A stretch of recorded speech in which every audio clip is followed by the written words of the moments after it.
ولا تكلني إلى اختياري اللهم اغفر لي واغفر لي ولا تكلني إلى اختياري استغفر الله ربي من كل ذنب وأتوب إليه اللهم صل وسلم وبارك على سيدنا محمد النور الذاتي والسر الساري في سائر الأسماء والصفات۔ اللہ عز و جل کا شکر و احسان کہ اس نے ہمیں توفیق بخشی ہے کہ رات کے یہ لمحات اس کے گھر میں بیٹھ کر ہم اسے یاد کرنے کی کوشش کر رہے ہیں۔ اللہ عز و جل ہمیں اخلاص کی دولت سے مالا مال فرمائے اور اس کے ساتھ ہمارا بیٹھنا قبول فرمائے۔ پچھلے درس میں سورۃ الحجرات کی ابتدائی چند آیات 8 آیات کی تشریح سمجھنے کی کوشش کی تھی اور یہ بات بھی گوش گزار کی تھی آپ احباب کے کہ سورۃ الحجرات وہ سورہ ہے جس کے اندر اللہ عز و جل ایک مسلم معاشرہ یا اسلامک کمیونٹی یا مسلمان جہاں رہتے ہیں بستے ہیں، اگر وہ چاہتے ہیں کہ امن و سکون کے ساتھ رہیں، سلامتی کے ساتھ ہی رہے، دنیا بھی ان کے ہاتھ میں رہے، آخرت بھی ان کے ہاتھ میں رہے، دنیا اور آخرت کے ثمرات فوائد انہیں حاصل رہیں، تو سورۃ الحجرات کے اندر جو کسی بھی اسلامک سوسائٹی کی جو بنیادی ذمہ داریاں ہیں، تقاضے ہیں، اصول ہیں، قواعد ہیں، ضوابط ہیں ایک اچھی سوسائٹی، اچھے معاشرے کی اور اچھے مسلم معاشرے کی، اس سورہ کے اندر اللہ عز و جل نے اس کو کیا کیا ہے، بیان کیا ہے۔ پہلا اصول تو یہ تھا کہ رسول اللہ صلی اللہ علیہ وسلم کے ساتھ تعلق مضبوط ہو۔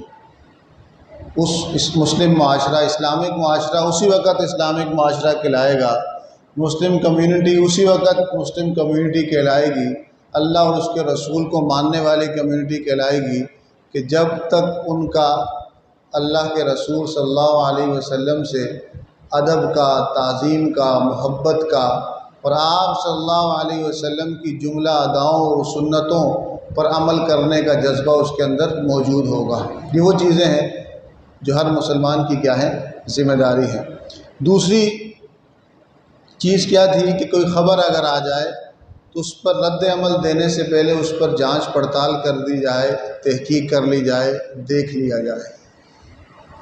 تیسری بات اسی سورہ کے اندر رب کریم ارشاد فرماتا ہے کہ وَإِن طَائِفَتَانِ مِنَ الْمُؤْمِنِينَ اقْتَتَلُوا فَأَصْلِحُوا بَيْنَهُمَا فَإِن بَغَتْ إِحْدَاهُمَا عَلَى الْأُخْرَى فَقَاتِلُوا الَّتِي تَبْغِي حَتَّى تَفِيءَ إِلَىٰ أَمْرِ اللَّهِ، کہ اگر مسلمانوں کے درمیان دو گروہوں کے درمیان اختلاف ہو جائے، آپس میں لڑنے جھگڑنے لگ جائیں، تو تم نے خاموش تماشائی نہیں بننا۔ دو مسلمان چاہے دو افراد لڑ رہے ہوں، دو گروپ لڑ رہے ہوں، دو فریق لڑ رہے ہوں، دو جماعتیں لڑ رہی ہوں، چاہے سیاسی تفریق ہو مسلم معاشرے میں، چاہے زبان کی بنیاد پر جھگڑا ہو رہا ہو، چاہے علاقے کی بنیاد پر کسی بندے نے جھگڑا ابھار دیا ہو، کوئی بھی وجوہات ہو سکتی ہے، مذہب کی بنیاد پر ہو، فرقہ بندی کی بنیاد پر ہو۔ جب کہا جاتا ہے کہ امت مسلمہ فرقہ بندی کا شکار ہو جائے گی تو اس کا مطلب صرف مذہبی فرقہ بندی نہیں ہے، سیاسی فرقہ بندی بھی ہے، معاشرتی فرقہ بندی بھی ہے، طبقاتی فرقہ بندی بھی ہے، لسانی فرقہ بندی بھی ہے، علاقائی فرقہ بندی بھی ہے، قبائلی فرقہ بندی بھی ہے، اور یہ سارے ہر وہ چیز جو کسی مسلم معاشرے یا اسلام یا مسلمانوں کے وحدت اور اتفاق کو توڑے اور ان کے درمیان تفریق پیدا کرے، اس کو شرعی زبان میں تفرقہ کہتے ہیں۔ کیا کہتے ہیں؟ تفرقہ کہتے ہیں۔ تو اب کہیں بھی اختلاف ہو اور اختلاف لڑائی جھگڑے تک پہنچ جائے تو اب آپ خاموش تماشائی نہیں بننا، دیکھتے نہیں رہ جانا۔ ایک مسلمان کی ایک ذمہ داری ہے، وہ ذمہ داری کیا ہے کہ فَأَصْلِحُوا بَيْنَهُمَا، ان کے درمیان صلح کرانے کی کوشش کریں، اصلاح کرنے کی کوشش کریں۔ حضور نے فرمایا، ایک روایت میں آتا ہے کہ اصلاح ذات البین، جھگڑا کرنے والوں کے درمیان صلح کروانا، جھگڑا ختم کروانا نفلی نماز اور روزوں سے زیادہ افضل عبادت ہے۔ ایک طرف نفلی نماز اور روزے اور دوسری طرف صلح کروانا، دو مسلمانوں کے درمیان یا دو گروہوں کے درمیان، مسلم گروہوں کے درمیان صلح کروانا رب کریم کو اتنا کیا ہے پسند ہے۔ فرمایا وَأَصْلِحُوا بَيْنَهُمَا، تم نے صلح کروانی ہے۔ فَإِن بَغَتْ إِحْدَاهُمَا عَلَى الْأُخْرَى فَقَاتِلُوا الَّتِي تَبْغِي حَتَّى تَفِيءَ إِلَىٰ أَمْرِ اللَّهِ۔ اب تم دیکھو کوئی ظلم کر رہا ہے، ایک فریق نہیں سمجھ رہا وہ ظالم ہے، ظلم کر رہا ہے، زیادتی کر رہا ہے، تو تم نے اس کو ظلم سے روکنا ہے۔ کیا کرنا ہے؟ ظلم سے روکنا ہے۔ لیکن یہ اصلاح کا کام جذبات کے ساتھ یا شدت کے ساتھ نہیں ہوگا، عدل و انصاف کے ساتھ ہوگا۔ کس کے ساتھ ہوگا؟ عدل و انصاف کے ساتھ ہوگا۔ فَأَصْلِحُوا بَيْنَهُمَا بِالْعَدْلِ وَأَقْسِطُوا إِنَّ اللَّهَ يُحِبُّ الْمُقْسِطِينَ۔ اللہ تعالیٰ عدل و انصاف کرنے والوں کو پسند کرتا ہے۔ پھر آگے ایک حقیقت کا اظہار کیا کہ إِنَّمَا الْمُؤْمِنُونَ إِخْوَةٌ، سارے مسلمان آپس میں بھائی بھائی ہیں۔ سارے مسلمان کا رشتہ آپس میں کیا ہے؟ بھائی بھائی کا ہے۔ فَأَصْلِحُوا بَيْنَ أَخَوَيْكُمْ، کہیں جھگڑا دیکھو تو بھائی سمجھ کے اصلاح کر دو، ان کے درمیان اصلاح کی کوشش کرو۔ وَاتَّقُوا اللَّهَ، اللہ سے ڈرتے رہو، لَعَلَّكُمْ تُرْحَمُونَ، تاکہ تم پر رحم کیا جائے، تم پر کیا کیا جائے۔ پھر آگے ایک اور معاشرے کے اندر جو خرابی پیدا ہوتی ہے وہ دوسروں کا مذاق ہوتا ہے، دوسروں کو تنگ کرنا ہوتا ہے، ان کو تانے دینا ہوتا ہے، یا ان کا کسی بھی چیز کا مذاق اڑانا ہوتا ہے۔ آج کل پرینک کے نام سے سوشل میڈیا پر ویڈیوز آتی ہیں، کسی کو تنگ کیا جا رہا ہے، بال کھینچے جا رہے ہیں، پانی پھینکا جا رہا ہے، فٹ بال مارا جا رہا ہے، مختلف حساب سے تنگ کیا جاتا ہے۔ پھر پوچھا جائے کیوں تنگ کر رہے ہو؟ کہتے ہیں یہ پرینک ہے، یہ مذاق ہو رہا ہے۔ یہ کوئی مذاق نہیں ہے، یہ حرام کام ہے۔ ایذائے مسلم حرام ہے، مسلمان کو اذیت دینا حرام ہے، مسلمان کا مذاق اڑانا حرام ہے، اس کو کسی بھی قسم کی تکلیف دینا یہ حرام ہے۔ کوئی مذاق تھوڑی ہے، جائز مذاق نہیں ہے، یہ حرام مذاق ہے کہ تم تکلیف کا باعث بن رہے ہو، کسی کی عزت نفس کو مجروح کر رہے ہو۔ 100 روپیہ پھینکا ہوا ہے، بندہ جا رہا ہے، کھینچ لیں گے وہ جب اٹھائے گا تو۔ 1000 روپیہ پھینکا ہوا ہے، شرعی حکم ہے، کوئی پیسے پڑے ہوئے نظر آ جائے، کوئی چیز پڑی ہوئی نظر آ جائے تو آپ اس کے مالک کے حوالے اس کو کریں۔ لیکن ایک بندہ اٹھاتا ہے تو ہنستے ہیں کہ دیکھو یہ پیسوں کا بھوکھا ہے، شرعی حکم ہے۔ بٹوا پڑا ہوا کہیں ملے تو مالک تک حوالے کرنا کیا ہے؟ ذمہ داری ہے، جس کو پڑا ہوا ملے تو کہاں کھینچ لیتے ہیں کہ بھائی دیکھو یہ پیسے اٹھا رہا ہے، یہ بٹوا اٹھا رہا ہے، یہ موبائل اٹھا رہا ہے، یہ کتنا کیا ہے؟ بھوکھا ہے۔ وہ بھوکھا نہیں، تمہیں اپنے ویورشپ بڑھانے کے لیے، لائکس بڑھانے کے لیے یوٹیوب سے جو پیسے ملتے ہیں، بھوکھے تم ہو کہ جو اس ویڈیوز کے ذریعے دوسروں کو تکلیف دے کر پیسے کما رہے ہو، دوسروں کو تکلیف دے کر شہرت حاصل کرنا چاہ رہے ہو، بھوکے تم ہو، اور اسلام اس کی اجازت نہیں دیتا۔ یہ کوئی مذاق نہیں ہے، یہ کوئی فنی کلپس نہیں ہے، یہ کوئی پرینک نہیں ہے، بلکہ یہ کیا ہے؟ مسلمان کو تکلیف دینا ہے۔ کیا دینا ہے؟ تکلیف دینا ہے۔ اور ایذائے مسلم کیا ہے؟ حرام ہے۔ حضور فرمایا کہ من آذا مسلما فقد آذانی، جس نے کسی مسلمان کو تکلیف دی اس نے مجھے تکلیف دی، جس نے حضور کو تکلیف دی تو رب کریم اس کو کیا کرے گا؟ سخت عذاب دے کر اللہ اس سے ناراض ہوگا۔ تو فرمایا یا ایھا الذین آمنوا لا یسخر قوم من قوم، تم میں سے کوئی قوم، کچھ لوگ دوسرے لوگوں کا مذاق نہ اڑائیں، قد کی وجہ سے، مال کی وجہ سے، ظاہری حالت کی وجہ سے، ان کے سٹیٹس کی وجہ سے مذاق مت اڑاؤ۔ اختلاف ہو جائے تو شائستگی کے ساتھ، اختلاف ہو جائے تو اچھے انداز سے اس کو بیان کرو۔ کسی کی اصلاح کرنی ہے تو اسلام میں اس کی توہین کا پہلو نہ ہو، اسلام ہے اس کی تحقیر کا پہلو نہ ہو، اس کی انسلٹ کا پہلو نہ ہو، اس کی عزت نفس مجروح نہ ہو۔ اللہ فرماتا ہے عسیٰ یکونوا خیرا منہم ولا نساء من نساء عسیٰ یکن خیرا منہن، نہ مرد یہ کام کریں نہ عورت ایسا کام کرے کہ کسی کا مذاق نہ اڑائے۔ ممکن ہے کہ جس کا تم مذاق اڑا رہے ہو وہ تم سے ہر ایک کردار کے اعتبار سے بہتر ہو، تم سے کیا ہو؟ اللہ کے قرب کے اعتبار سے کیا ہو؟ بہتر ہو۔ وَلَا تَلْمِزُوا أَنفُسَكُمْ وَلَا تَنَابَذُوا بِالْأَلْقَابِ، ایک دوسرے کی عیب جوئی بھی مت کرو اور ایک دوسرے کو برے القابات سے بھی مت پکارو۔ اللہ فرماتا ہے بئس الاسم الفسوق بعد الایمان، ایمان لانے کے بعد ایک بندہ مومن ہو گیا اور مومن ہونے کے بعد ایسی حرکت جب کرتا ہے، ایذائے مسلم کا باعث بنتا ہے، مسلمان کو تکلیف دینے کا باعث بنتا ہے، تو مومن ہونے کے بعد وہ فاسق کہلاتا ہے، نافرمان کہلاتا ہے۔ اللہ فرماتا ہے ایمان لانے کے بعد کتنا برا نام تم نے کمایا، کتنا برا نام تم نے مومن ہونے کے بعد فسق کا حاصل کیا اپنی ان حرکتوں سے۔ اللہ فرماتا ہے وَمَن لَّمْ يَتُبْ فَأُولَٰئِكَ هُمُ الظَّالِمُونَ، اور جو شخص توبہ نہیں کرے گا تو وہ بندہ کیا ہے؟ ظالم ہے، توبہ کرنا پڑے گا اس کو، ظالم ہے۔ یا ایھا الذین آمنوا اجتنبوا کثیرا من الظن ان بعض الظن اسم ولا تجسسوا ولا یغتب بعضکم بعضا ایحب احدکم ان یاکل لحم اخیہ میتا فکرہتموہ واتقوا اللہ ان اللہ تواب الرحیم۔ اللہ فرماتا ہے کہ بے وجہ کسی کے بارے میں بدگمانی نہ کرو، کسی کی ظاہری حالت دیکھ کر اس کے بارے میں غلط تجزیہ مت لگاؤ۔ بدگمانی کا مطلب کیا ہے؟ کسی کی ظاہری حالت دیکھ کر، کسی کی ظاہری کسی کام کو دیکھ کر اس کے بارے میں برا ایک رائے پیش کرنا، اور میں ایسا بھی نہ کرو، ٹو میں بھی نہ لگے رہو، اور ایک دوسرے کی غیبت بھی نہ کرو۔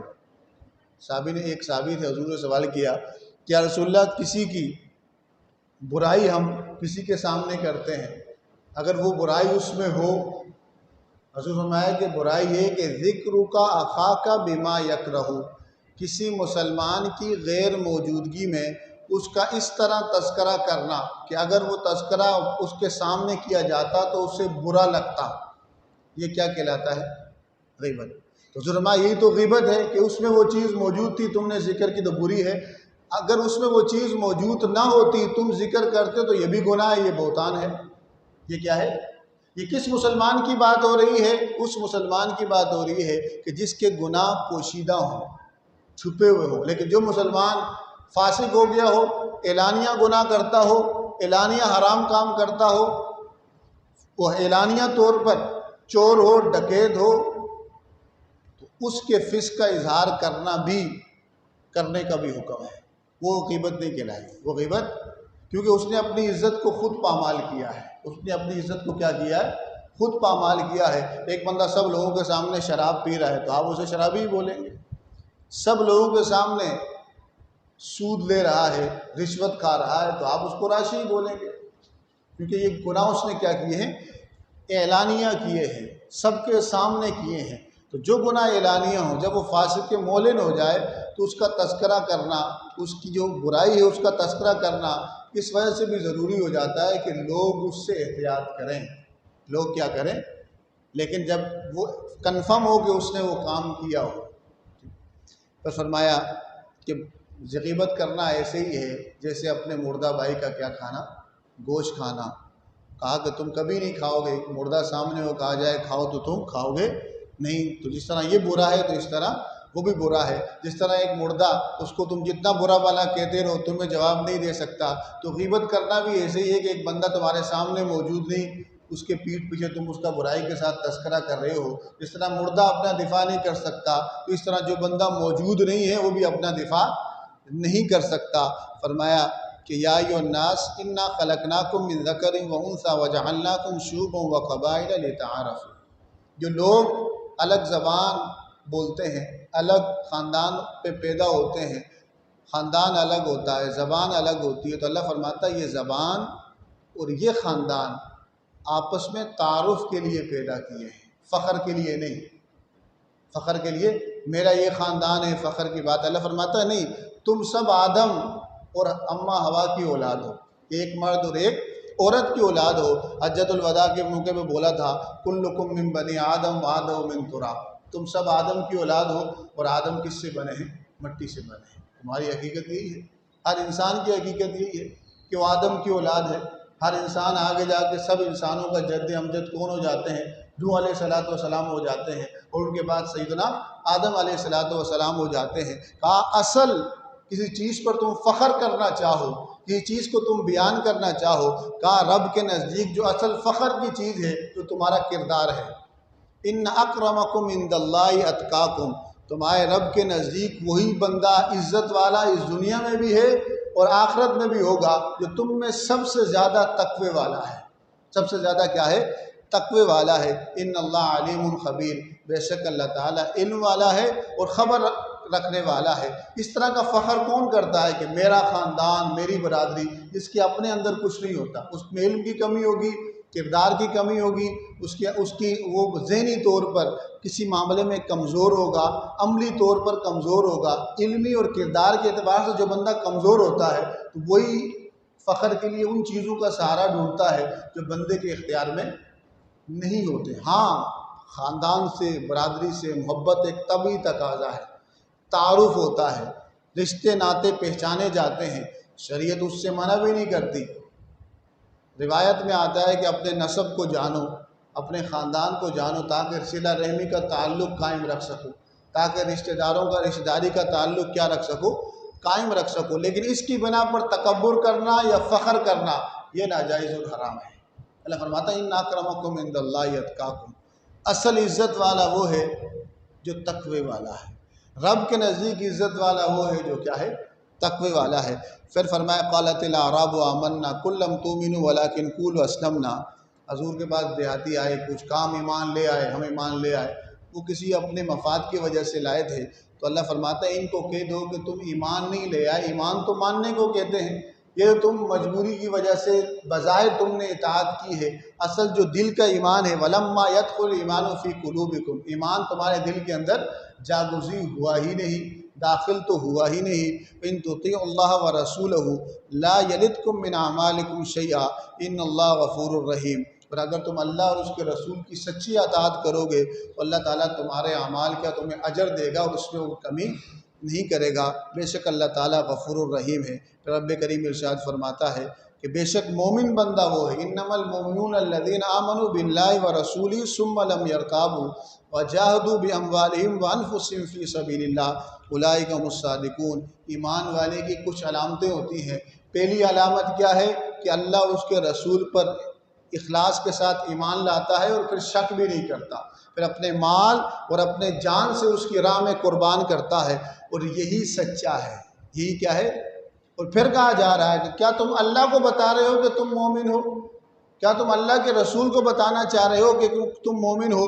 قل اتعلمون اللہ بدینکم، اللہ کو بتا رہے ہو کہ ہم بڑے ایمان والے ہیں؟ کہ واللہ یعلم ما فی السماوات و ما فی الارض، تمہارا ایمان تو تمہارے دل کے ایک چھوٹے سے خانے میں ہوگا، اللہ تعالیٰ زمین و آسمان کے سارے رازوں کو جانتا ہے، اس سے زمین و آسمان سے کچھ چھپا ہی نہیں، تو تمہارا ایمان بھی اس کے سامنے چھپا کیسے رہ سکتا ہے؟ واللہ بکل شیء علیم، اللہ ہر شے کے بارے میں خوب علم رکھتا ہے۔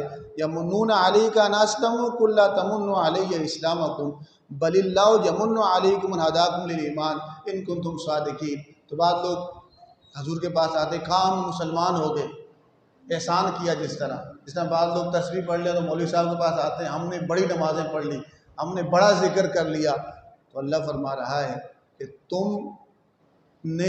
آپ ان کو کہہ دیں، حضور کو کہا جا رہا ہے کہ آپ کہہ دیں کہ تم نے اگر اسلام قبول کیا ہے تو مجھ پر کوئی احسان نہیں کیا، بلکہ یہ اللہ تعالیٰ کا تم پر احسان ہے کہ تم نے اسلام کو قبول کر دیا۔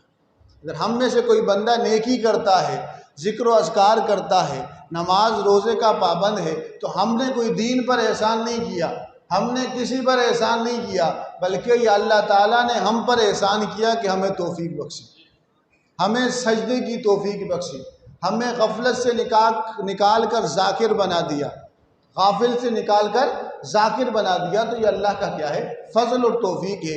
اس پر بھی اللہ تعالیٰ کا کیا ادا کرنا چاہیے، شکر ادا کرنا چاہیے۔ اللہ فرماتا ہے کہ ان اللہ یعلم غیب السماوات والارض واللہ بصیر بما تعملون، زمین و آسمان میں جو کچھ بھی تم سے چھپا ہے وہ تم سے چھپا ہے، اللہ سب جانتا ہے، اللہ سب جانتا ہے، اور جو کچھ تم کر رہے ہو اللہ تعالیٰ اس کے بارے میں علم رکھتا ہے۔ تو ہم میں سے ہر ایک کو چاہیے اس سورۃ الحجرات کے 18 آیات کے اندر ایک اسلامی معاشرہ ہے، کوئی بھی شخص چاہتا ہے کہ وہ اچھا رہے، تو بات یہ کی کہ حضور سے تعلق، ہر خبر کی تحقیق، دو مسلمان لڑے تو خوش ہونے کے بجائے، تماشائی بننے کے بجائے ان کے درمیان اصلاح کروائی جائے، غیبت نہ کی جائے، مذاق نہ اڑایا جائے، کسی کے برے القابات سے اس کو نہ پکارا جائے، اپنی عمل اور کردار کو بہتر بنانے کی کوشش کی جائے، نہ کہ فلاں نسبت کا ذکر کر کے لوگوں کے سامنے اپنی واہ واہ کا تقاضا کیا جائے، کیونکہ ایسی واہ واہ جس کے پیچھے علم اور کردار نہ ہو وہ واو نکل جاتا ہے اور پھر آہ بچتی ہے۔ کیا نکل جاتا ہے؟ واہ پہ کتنے لفظ ہوتے ہیں؟ واو، الف اور ہے۔ تو ایسی واہ واہ جس کے پیچھے علم اور کردار نہ ہو، اس کی بنیادیں مضبوط نہیں ہوتی۔ اسی لیے وہ ایک بڑا مولا علی کا ایک قول بھی آپ فرماتے ہیں، المرء مخفی تحت لسانہ، انسان تو اپنی زبان کے نیچے چھپا ہوا ہوتا ہے، انسان تو اپنی زبان کے نیچے چھپا ہوا ہوتا ہے، جیسے ہی منہ کھولتا ہے تو پتہ چل جاتا ہے کہ کہاں سے ہے، کتنا بڑا، کردار کیا ہے، عمل کیا ہے، علم کیا ہے، تقوی کیا ہے۔ جیسی زبان کھلی فوراً پتہ چل جاتا ہے۔ انسان اپنی زبان کے نیچے چھپا ہوا ہوتا ہے۔ جو بڑا فلسفی سقراط گزرا، اس کے پاس جب کوئی آیا کرتا تھا تو وہ اسے کہتا تھا کہ آؤ اپنی زبان کھولو، کچھ بات کرو تاکہ پتہ چلے کہ تیرے اندر کیا ہے، تیری تربیت بھی ہوئی ہے کہ نہیں، کوئی علم والا بھی ہے کہ نہیں، تجھ میں اور حیوان میں کوئی فرق بھی ہے کہ نہیں۔ تو انسان کی اصل آگاہی، اس کی پہچان اس کے بولنے سے ہو جاتی ہے، اور مزید پہچان اس کے عمل سے ہو جاتی ہے۔ بعض اوقات لفاظیاں ہوتی ہیں، بولنا اچھا ہوتا ہے، عمل خراب ہوتا ہے۔ بعض اوقات کسی کو بولنا تو نہیں آتا، عمل اچھا ہوتا ہے، تو عمل اور کردار یہ دونوں ساتھ ساتھ چلتے ہیں۔ اصل خوشی کی بات وہ کیا ہوتی ہے؟ واہ واہ کی بات، وہ علم بھی ہے اور عمل بھی ہے، علم اور عمل بھی ہے۔ اور عمل میں جب اخلاص پیدا ہو جاتا ہے تو وہ نور علی نور ہو جاتا ہے۔ تو اللہ تعالیٰ ہم سب کو علم و عمل اور اخلاص کی دولت سے مالا مال فرمائے۔ رسول اللہ صلی اللہ علیہ وسلم نے اپنی امت کو یہ تعلیم فرمائی کہ وہ ہر وقت ذکر اللہ میں رہیں۔ کس میں رہیں؟ لا یزال لسانک رطبا من ذکر اللہ، کہ تمہاری زبان ہر وقت ذکر میں تر رہنی چاہیے۔ کیا رہنی چاہیے؟ ہر وقت تم اللہ کی یاد میں ہی رہو، اللہ کی یاد میں رہو، مطلب ہر وقت ذاکر رہو، غافل نہ رہو، ہر وقت ذاکر رہو، غافل نہ رہو۔ مولانا روم نے بڑا پیارا ایک شعر کہا، آپ فرماتے ہیں چیز دنیا از خدا غافل بدن۔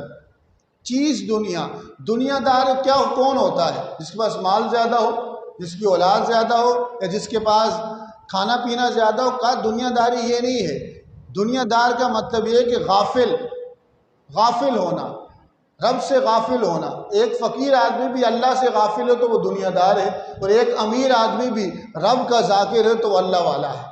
فرمایا چیز دنیا از خدا غافل بدن، نیک و معاش و نکرہ و فرزند و زن، زیادہ مال ہونا، آل اولاد ہونا یہ دنیا داری کی دلیل نہیں۔ دنیا داری کا تعلق تو انسان کے دل سے ہے۔ کس کے ساتھ ہے؟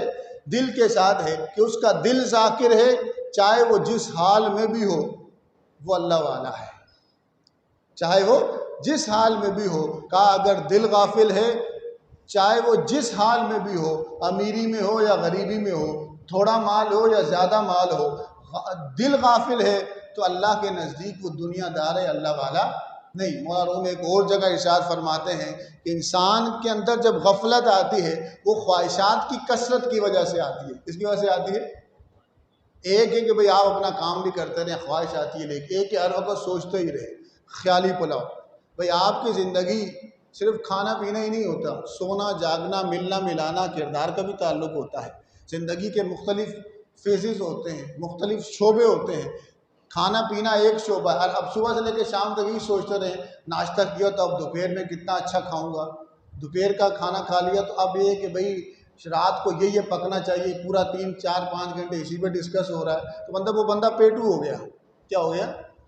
پیٹو ہو گیا۔ تو فرمایا نار شہوت چے کشد، انسان کے اندر جب خواہشات کی کثرت ہو جائے تو اس کو چاہیے کہ اس کو حالت اعتدال میں لائے، ہر چیز ضرورت سہولت دیکھے، ضرورت اور سہولت کو دیکھے۔ فرمایا نار شہوت چے کشد نور خدا، انسان کی جو نار شہوت ہے، یہ شہوت کی جو آگ ہے، خواہشات کی جو آگ ہے، خواہشات تو کبھی ختم نہیں ہوتی۔ کہا اس کو کیا چیز ختم کر سکتی ہے؟ کہا فرمایا نار شہوت چے کشد نور خدا، نور ابراہیم را ساز اوستا۔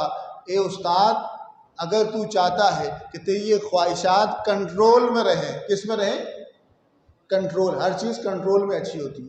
یہ پنکھا کنٹرول میں ہوا دے رہا ہے، کنٹرول سے باہر ہو جائے تو یہ نقصان دے گا، ہوا نہیں دے گا۔ ہر چیز کنٹرول میں ہے تو فائدہ دیتی ہے، کنٹرول سے باہر ہو تو نقصان دیتی ہے۔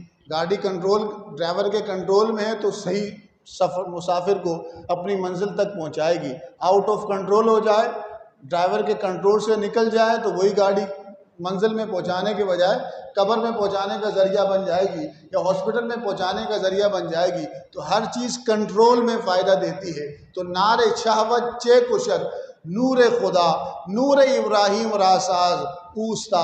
مولانا روم نے یہاں پر سامنے والے کو استاد بولا، اپنا بڑا بولا، اس شفقت کے اعتبار سے بولا خطاب کرتے ہوئے۔ آپ فرماتے ہیں کہ انسان کی جو شہوت کی آگ ہے اس کو اللہ کا نور ہی بجھا سکتا ہے، اور اللہ کا نور کیا ہے؟ وہ ذکر اللہ ہے۔ کہا نور ابراہیم راساز، یہ وہی نور ہے جو اللہ تعالیٰ نے ابراہیم کو عطا کیا تھا، بس اس سے تو موافقت پیدا کر لے۔ اس سے کیا کر لے؟ موافقت پیدا کر لے۔ ہم جس حال میں بھی ہوں ہمیں اللہ کی ضرورت ہے، ہم جس حال میں بھی ہوں ہمیں اللہ کے ذکر کی ضرورت ہے، جس حال میں بھی ہوں، اس کے بغیر چارہ کار ہی نہیں۔ لِكُلِّ شَيْءٍ إِذَا فَارَقْتَهُ عِوَضٌ وَلَيْسَ لِلَّهِ إِذَا فَارَقْتَهُ عِوَضٌ۔ لِكُلِّ شَيْءٍ إِذَا فَارَقْتَهُ عِوَضٌ، کہ ہر چیز جو تجھ سے چھوٹ جائے، تجھ سے جدا ہو جائے، اس کے بدل، اس کے الٹرنیٹ میں کچھ نہ کچھ تو تجھے مل جائے گا، لیکن ایک ذات ایسی ہے، ایک ذات ایسی ہے اللہ اور اس کے رسول کی، ان فارقتہ لیس لہ عوض، ان کے بدل میں اس کائنات میں کچھ ہے ہی نہیں۔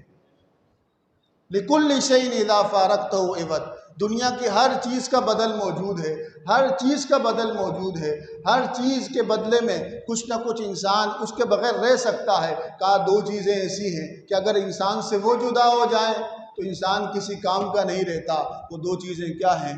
وَلَيْسَ لِلَّهِ إِنْ فَارَقْتَهُ عِوَضٌ، اگر اللہ سے تعلق ٹوٹ جائے، اس کے نبی سے تعلق ٹوٹ جائے تو نہ نبی کا بدل کوئی ہے، نہ اللہ کا بدل کوئی ہے، نہ نبی کی ذات کی محبت کا بدل کوئی ہے، نہ اللہ تعالیٰ کی محبت کا بدل کوئی ہے۔ تو اللہ سے تعلق چاہتے ہیں تو نبی سے تعلق چاہتے ہیں، نور خدا کو حاصل کریں گے، اور نور خدا کیا ہے؟ وہ ذکر اللہ ہے۔ نور خدا ملنے کا ذریعہ کیا ہے؟ وہ قرآن ہے، وہ حدیث ہے۔ تو اللہ تعالیٰ سے دعا کریں کہ اللہ تعالیٰ ہمارے دلوں کو اپنے ذکر سے آباد کرے، ہمارے قلوب کو اپنے ذکر سے آباد کرے، ذکر اللہ کو ہمارے سینوں کی بہار بنائے، دلوں کا سکون بنائے، آنکھوں کا نور بنائے، جسم و جان کے لیے راحت بنائے۔ اللہ تعالی ہم سب سے راضی ہو جائے، ہم سب کی جملہ تقصیرات کو معاف فرمائے، جو کچھ سنا اس پر عمل کرنے اور دوسروں تک پہنچانے کی توفیق نصیب فرمائے۔ وما علیہ الا البلاغ المبین۔